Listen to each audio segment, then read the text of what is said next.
मित्रों नमस्कार। आज हम सूरदास के पद को जानने का प्रयत्न करते हैं। सूरदास भक्तिकालीन कृष्ण काव्य धारा के मुख्य कवि है। जन्मतः अंधा होते हुए भी उन्होंने जिस संस्कार को ब्रजभूमि में पाया है, अपने गुरु से उन्होंने अपने जीवन से तृषित होते हुए जिस गुरु के संपर्क में आए, उनके द्वारा सीखे हुए जीवन पद को, जीवन के अंश को उन्होंने अपनाया। उसी के हिसाब से उन्होंने श्री कृष्ण की कल्पना, प्राकृतिक वर्णन, इस प्रकार के वात्सल्य का, करुणा का, ममता का उन्होंने अपने पदों के माध्यम से लगभग ऐसा लगता है श्रीमद् भागवत का ही अनुसरण करते हुए उन्होंने श्लोक को सुनते सुनते यहाँ श्री कृष्ण के ऊपर पद इन्होंने लिखा है। तो उस समय जो विपरीत परिस्थिति का जो है समाज में राजनीतिक, आर्थिक, सामाजिक अंतकलह के कारण लोग शांति को चाहते थे, तन्मयता को चाहते थे, असुविधा में सुविधा को ढूंढते रहे। उस समय जनता को इस समय जो है श्लोक के माध्यम से, पदों के माध्यम से समाज को जागृत करने का, भक्ति में लीन होने का प्रयत्न या संत कवियों के माध्यम से और कृष्ण भक्ति धारा के अंतर्गत सूरदास के इन पदों के माध्यम से हम लोग समझ सकते हैं। इनके एक पद को लेकर आज चर्चा करते हैं। वो इस प्रकार के है, सूर सागर से लिया हुआ है ये। चरण कमल बंदो हरि राई, जाकी कृपा पंगु गिरी लंघे, अंधे को सब कुछ दर्शाई, बहिरो सुने मूक पुनि बोले, रंक चले सिर छत्र धराई, सूरदास स्वामी करुणामय, बार बार बंद्यो ते ही पाई। ये सूर सागर के मंगलाचरण के गीत के रूप में इस पद को लिया गया है।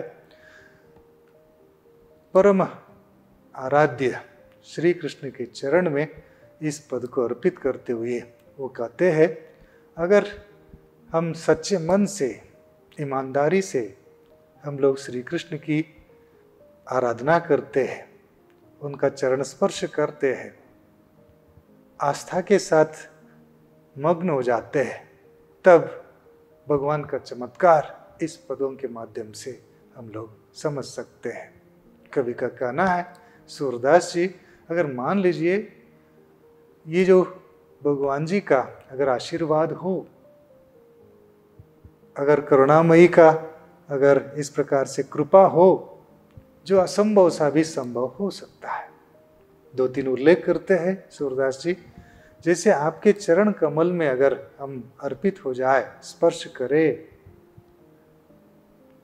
सामदंड वेद के माध्यम से न रहते हुए अंतरात्मा से जुड़ने का प्रयत्न कर लेते हैं, आपके चरण स्पर्श करने के पश्चात अगर भगवान का आशीर्वाद हो, हर भक्तों को कोई भगवान निराश नहीं करते हैं, वो हमेशा आशीर्वाद ही देते हैं, लेकिन भक्तों को ढूंढते हैं वो किस प्रकार के। इसलिए हरि का स्मरण करते हुए हरि का जो है चमत्कार को इन्होंने इस पद में उल्लेख किया है।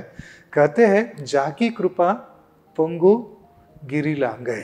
मान लीजिए जो विकलांग है, आजकल उसका शब्द बदल गया है, अर्थात दिव्यांग माने जाते हैं। अगर दिव्यांग भी अगर सच्चे मन से कृष्ण की आशीर्वाद मांगे, उनके चरण स्पर्श करे, मांगे, तब वो दिव्यांग वाला भी, जो अपने अंग विहीनता व्यक्ति भी, वो बड़े से बड़े पहाड़ को, गिरी को, पर्वत को आसानी से चढ़ सकता है, लांघ कर सकते हैं। जो सामान्य इंसान भी पहाड़ चढ़ते समय परेशानियों को झेलना पड़ता है, लेकिन दिव्यांग व्यक्ति भी पर्वत को लांघ मार सकता है। और एक एग्जाम्पल देते हैं, अंधे को सब कुछ दर्शाई।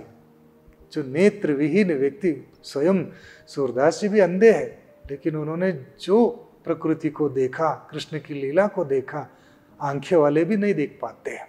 उतने जैसे अगर प्रभु का आशीर्वाद हो, अंधा भी सब कुछ देख सकता है, सब कुछ दिखाई देता है। भगवान अगर अपने शिष्य के, अपने भक्त के ऊपर कृपा हो तो अंधे भी वो देखने लगता है, सब कुछ उनको दिखाई देता है। उससे भी बड़ी भव्य की बातें क्या हो सकती है। सूरदास जी का कहना है। इसी के साथ साथ बहिरे सुनय मूक पुनि बोले। मान लीजिए जो सुन नहीं सकता है, बहरा है, अगर प्रभु का आशीर्वाद हो वो सुन सकता है। वैसे ही जो बोल नहीं पाता है, जो मूक है, वो बोल सकता है। जैसे नॉर्मल तरीके से हम लोग बोले जाते हैं, प्रभु का आशीर्वाद उनसे मिल जाए तो जो बहरा भी सुन सकता है और मूक भी बहुत बढ़िया तरीके से बोल सके। उनके जीवन में और क्या चाहिए। जन्मतः वे इन कमियों को लेकर जन्म लेते हैं। अगर भगवान का आशीर्वाद हो तो इस प्रकार के चमत्कार को भी सूरदास जी दर्शाते हैं और कहते हैं रंग चले सिर छत्र धराई। मान लीजिए गुरु के चमत्कार को, भगवान के चमत्कार को, हरि के चमत्कार को इस प्रकार के नज़रअंदाज नहीं कर सकते हैं। ऐसे चमत्कार इस भारतवर्ष में हुए हैं। जो गरीब भी अगर प्रभु के आशीर्वाद हो अमीर भी बन सकते हैं, राजा भी बन सकते हैं। और वो सिर पर छत्र धारण करते हुए महाराजा के जैसे वो अपने पर्सनालिटी को डेवलप कर सकते हैं। गरीब भी अगर प्रभु का आशीर्वाद मिले वो राजा के रूप में, अमीर के रूप में भी अपने जो है चेहरे को एकदम सीधा करते हुए चल सकता है और सिर पर इस प्रकार के धारण करते हुए अमीर के रूप में वो कर भी सकता है। सूरदास जी कहते अपने आप को इस मंगलाचरण के गीत में, स्वामी करुणामय बार बार बंदियों ते ही पाई।